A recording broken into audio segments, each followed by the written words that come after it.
گجرانوالہ 7 جنوری 2025 ایک افسوسناک واقعہ میں گجرانوالہ میں ٹارگٹڈ فائرنگ سے ایک مسیحی خاتون شبانہ بی بی جاں بحق اور اس کی 9 عمر بیٹی مصباح شدید زخمی ہو گئی۔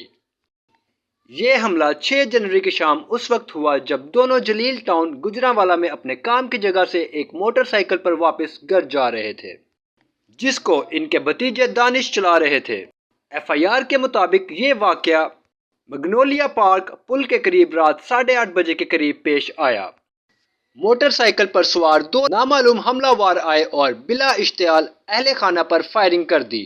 شبانہ کو شدید چوٹیں آئیں اور وہ موقع پر ہی دم توڑ گئی، جبکہ ان کی بیٹی مصباح کو پیٹھ میں گولی لگی۔ مصباح کو سول اسپتال گجرانوالہ منتقل کیا گیا، جہاں ان کی حالت تشویشناک ہے۔ شبانہ کی لاش کو بھی 1122 ایمبولینس کے ذریعے پوسٹ مارٹم کے لیے ہسپتال پہنچایا گیا۔ شبانہ کے غمزدہ شوہر کرامت مسیح نے بتایا کہ اس کی بیوی اور بیٹی خاندان کی کفالت کے لیے جلیل ٹاؤن میں گھریلو ملازمہ کے طور پر کام کرتی ہیں۔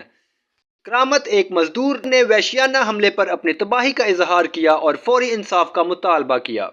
پولیس حکام نے حملہ واروں کی شناخت اور گرفتاری کے لیے تفتیش شروع کر دی ہے۔ فائرنگ کے پیچھے کا مقصد ابھی تک واضح نہیں ہے، لیکن قانون نافذ کرنے والے ادارے مختلف زاویوں پر غور کر رہے ہیں، بشمول خاندان کے خلاف ممکنہ ٹارگٹڈ تشدد۔